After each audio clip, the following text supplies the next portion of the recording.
우리가 살아가면서 제일 중요한 것 중에 하나는 자기 정체성입니다. 내가 누구인가? 나는 어디에 속해 있는가? 그래서 남자들이 군대를 가게 되면 자기가 자라왔던 배경이나 여러 가지 환경이 있지만은 군에 가게 되면 다 옷도 벗어서 고향으로 보내게 되고요. 머리도 밀게 되게 되고 또 군대 옷을 입음으로 말미암아서 나는 대한민국의 군인이다. 나는 이 나라를 지키는 사람이다. 정체성을 심어줍니다.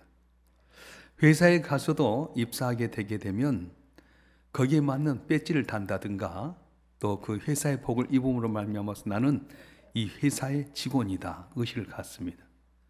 또 학생들이 학교를 가게 되면 교복을 입는 것도 자기 정체성을 갖게 되는데요. 오늘 본문의 말씀에 보게 되면 이스라엘 백성들이 출애굽에서 40년 광야 생활을 마치고 요단을 마른 땅까지 건너게 됩니다. 그때 가나안 족속이 간담이 선을 하게 되고요. 그래서 이스라엘 백성들이 이때다. 이제는 올라가서 정복하면 되겠다는 마음을 가질 텐데 이때 하나님의 명령은 뭐냐면 할례를 행하라 말씀하셨어요. 지금 할례를 행할 때입니까? 지금 가나안을 정복하기 위해서 우리가 전략을 짜고 군사를 정비해야 될 텐데 그것보다 더 우선한 것이 있다. 할례를 받아라. 할례가 무엇입니까? 남자의 생식의 표피를 잘라서 고통스러운 애식을 치르게 되는데 원래 이 할례는 아브라함이 이삭을 낳았을 때 하나님께서 할례를 행하라. 그 뜻은 너는 내가 택한 섬이란 뜻이었습니다.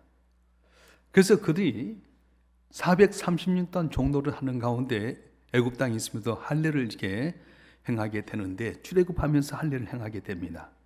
그리고 출애굽에서 광야 생활 2년의 세월을 지난 다음에 가데스 바네아에서 가나안 땅을 정탐하고 돌아왔는데 여호수아 갈렙의 10명의 정탐꾼들이 우리는 그들 앞에 메뚜기와 같다. 우리는 못 간다.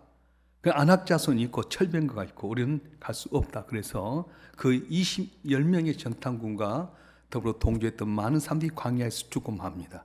그래서 광야 38년 동안 할례를 행하지 못했어요.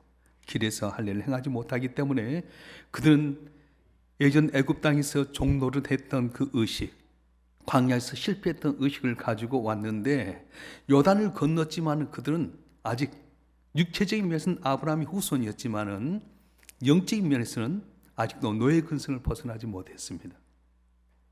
가나안 땅을 가는 것이 중요한 것이 아니라 너희가 하나님의 선민인 것을 기억해라.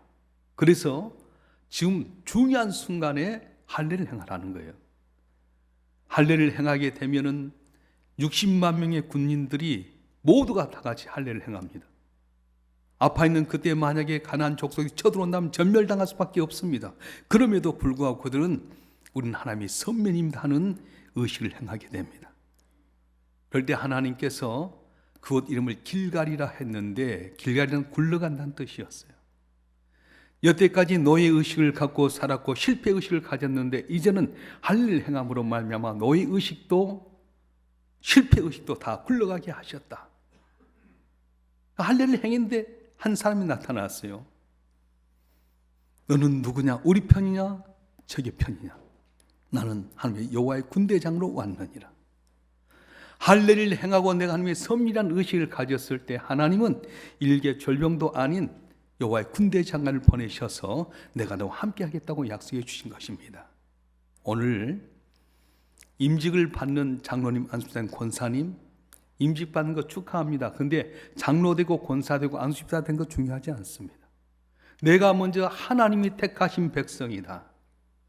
하나님께 나를 사랑하셔서 귀한 직분 주셨다. 이 마음을 마음판에 새기고 나갈 때 사명을 감당하는 것이지, 내 정체성을 알지 못하면 장로가 되었음에도 불구하고 걸림돌이 되게 되고요. 안수집사 권사가 되었음에도 불구하고 문제거리가 될 수밖에 없습니다. 오늘 은퇴하신 장로님, 권사님, 안수집사님 수고 많이 하셨습니다.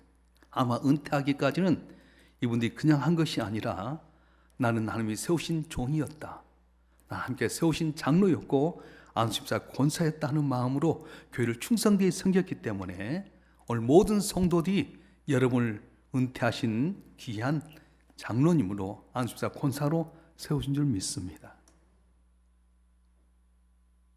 세상이 너무 많이 변했어요. 시스템도 변하고 속담도 변합니다. 자연도 변하고 사람도 변합니다. 그런데 요즘 보니까 제가 이렇게 설교 준비하다 보니까 속담도 변했더라고요. 옛날에는요, 못 오를 나무 아예 쳐다보지 말라 했는데 못 오를 나무 사다리 타고 오른다 그렇게 되어 있습니다. 버스 지나간 다음에 손 들어봤자 소용없다 그랬는데 요즘은 버스 지날 때 손 들면 백밀러 보고 아저씨가 세워주신다. 옛말에 젊어선 고생도 사서한다 그런데 요새는 젊어서 고생하면 늙어서 골병 든다 그렇답니다. 10번 찍어서 안 넘어가는 나무 없다 그랬는데 요새는 10번 찍으면 옆 나무가 넘어진다. 식당계 3년이면 라면도 끓인다. 그런데 요즘은 식당계 3년이면 보신탕 된다. 그런데요. 시중에 유통되는 속담도 이렇게 변합니다. 그런데 세상이 절대 변하지 않는 것이 있습니다. 무엇입니까? 속담도 변하고 시스템도 변하고 자연도 사람도 변하지만은 그러나 이 시간도 변하지 않는 것이 있는데 뭐냐 하면은 우리 주님 변하지 않는다는 거예요. 하늘 보좌 버리시고 이 땅에 오셔서 우리가 아직 죄인 되었을 때에 십자가에 못 박혀 죽기까지 우리를 사랑하신 주님은 오늘도 변함없이 우리와 동행하시고 세상 끝날까지 내가 너와 함께 하겠다. 내게 맡긴 사명을 이루기까지 내게를 떠나지 않겠다고 말씀하셨습니다. 쉽게 변하는 것이 사람들의 본능이지만 우리가 초심으로 돌아가면 우리 삶 가운데 역사가 달라지게 되었습니다. 우리의 처음 같던 처음 믿음만 회복하게 된다면 하나님께 우리의 시온의 대를 열어볼 뿐만 아니라 우리가 감당할 능력을 주셔서 모든 일을 승리하게 하는 은혜를 주실 줄 믿습니다. 그럼에도 불구하고 많은 그리스도인들이 그리스도인 된 걸 자랑스럽지 못하게 생각합니다. 조금만 어려우면 걱정합니다. 깊은 잠을 자지 못하고 밤잠을 설칩니다. 왜 그렇습니까? 변하지 않는 주님 믿음으로 바라보기보다는 변하는 세상을 바라보기 때문에 그렇습니다. 믿음으로 살겠다는 결심이 점점 식어지고 주님만 바라보겠다는 믿음이 변했기 때문에 그렇습니다. 오늘 임직을 하는 장로님, 안수사님, 권사님 오늘 처음과 있던 마음 변치 않았으면 좋겠습니다.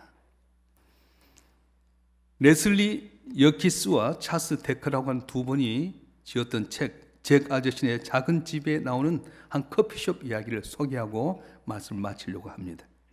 미국 시애틀에 있는 엘 에스프레소라고 하는 작은 커피숍 이야기인데요. 이 엘 에스프레소는 눈이 오나 비가 오나 커피를 마시려고 오는 사람 줄 쫙 늘어섰습니다. 주인인 잭의 의뢰로 경영 컨설팅인 캐럴 위즈덤이 엘 에스프레소를 분석하면서 이 커피숍이 성공한 4가지 비결을 배웠는데 4가지 P로 시작했어요. 첫 번째 비결은 패션, 열정이었습니다. 이 커피숍을 운영하는 주인의 열정이 있었습니다. 두 번째 P는 person, 활력이 넘치는 직원들이 함께 일하는 것이었습니다. 세 번째는 personal, 친밀한 단골 대접이었어요. 이 커피숍에 오면 누구나 온 분을 알아주고 친밀한 관계를 했습니다. 그래서 이 커피를 마시러 왔던 사람이 자기를 알아주기 때문에 얼마나 좋은 분위기가 있었는지 모릅니다. 네 번째는 프로덕트, 좋은 제품입니다. 주인의 열정도 중요하고 활력 있는 직원도 필요하고 손님들 친절하게 대해준 것도 필요하지만은 프로덕트, 커피 맛있지 않으면 누가 오겠습니까? 그 집의 커피 맛은 최고였던 겁니다. 엘 에스프레소를 분석하고 난 다음에 컨설턴트인 캐럴이 묻습니다. 이 커피점을 운영하면 제일 힘들었던 것이 무엇입니까? 그때 주인 잭은 유명한 말을 했습니다. 언제나 한결같이 유지하는 것이었습니다. 언제나 한결같이 유지하는 것이었습니다. 여러분, 이 말은 우리 생활 가운데 다 적용할 수 있습니다. 직장 가서도 처음부터 한결같은 마음으로 변함없이 승승장구하게 될 거고요. 사업할 때도 처음 갔던 마음 갖고 변함없이 한결같은 마음 가지면 사업도 잘 되게 될 거고, 학생들도 공부할 때 처음 가졌던 결심 갖고 한결같은 마음 가지면 좋은 성적 얻어 좋은 결과 얻게 될 겁니다.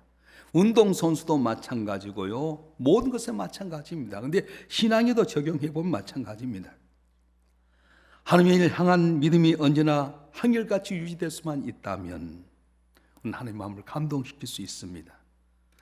주님만 바라보고 살겠다는 믿음의 결단이 변하지 않는다면 우리 삶은 오늘 가졌던 이 감격을 가지고 계속 주님을 기쁘게 할 수가 있습니다.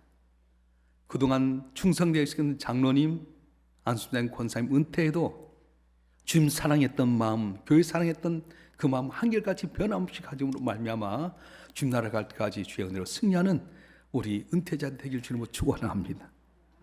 또 오늘 임직을 하는 장로님, 안수장 권사님, 여러분 오늘 임직 받을 때 그 감격, 주님 일평생 주님 위해 살겠습니다, 희생하겠습니다, 충성하겠습니다, 사랑하겠다는 그 마음 변함없이 한결같은 마음 갖고 살아간다면, 나는 죄인이었지만 주 예수로 말미암아 하나님의 자녀되고 일꾼 되었다는 정체성 속에 충성하게 된다면 하나님께 여러분의 길을 열어주실 것이고, 여러분이 있는 이 응답교회를 통해 놀라운 하나님의 기적을 베풀어 주실 것입니다. 기도하겠습니다. 아버지 하나님, 우리가 아직 죄인 됐을 때 하나밖에 없는 아들 예수를 이 땅에 보내주시고 내 대신 십자가에 못 박혀 죽기까지 희생함으로 죄인이었던 우리가 하나님의 자녀가 되고 또 이 자리에 주의 귀한 일꾼이 되었습니다. 우리가 누구인가를 다시 한번 생각해 하여 주시옵소서. 그동안 충성했던 장로님, 안수장 권사님 은퇴하지만 나를 불러 장로, 권사, 안수집사 세우신 하나님에 대한 마음 변치 않게 하여 주시고 주님 나라갈까지 최선을 다해서 충성하고 기도하는 가운데 복의 복을 받아 자자손손 승리하는 귀한 은퇴자들 되게 해 주시옵소서. 오늘 임직을 받는 장로님, 안수장 권사님들 처음 가졌던 마음 가지고 주의 종을 도와서 모세를 도왔던 아론과 홀처럼 기도하는 종이 되게 해 주시옵소서. 여호수아 갈렙처럼 성실한 믿음의 보고자가 되게 하여 주시고 바나바, 실라, 디모데와 누가, 아굴라, 프리스라처럼 주의 종을 도와서 목숨 바쳐 충성함으로 주 앞에 존귀 쓰임받는 일꾼들 되게 해주시며 스누의 귀한 연처럼 베다니 마리아처럼 주의 종을 잘 도와서 교회가 붕괴하여서 자자손손 주님 올 때까지 승리하는 신앙의 명가가 되게 해주시옵소서. 오늘 참석했던 응함교회 귀한 성도들 한 분 한 분이 한결같이 변함없는 신앙으로 주님 사랑하게 하여 주시고 주의 종을 다서 섬기는 가운데 이 지역에 소문나게 하시고 예전에 서울 서울에서 으뜸같던 교회의 영광을 되찾도록 복을 내려 주시옵소서. 우리 주 예수 그리스도의 이름으로 감사하며 기도하옵나이다. 아멘.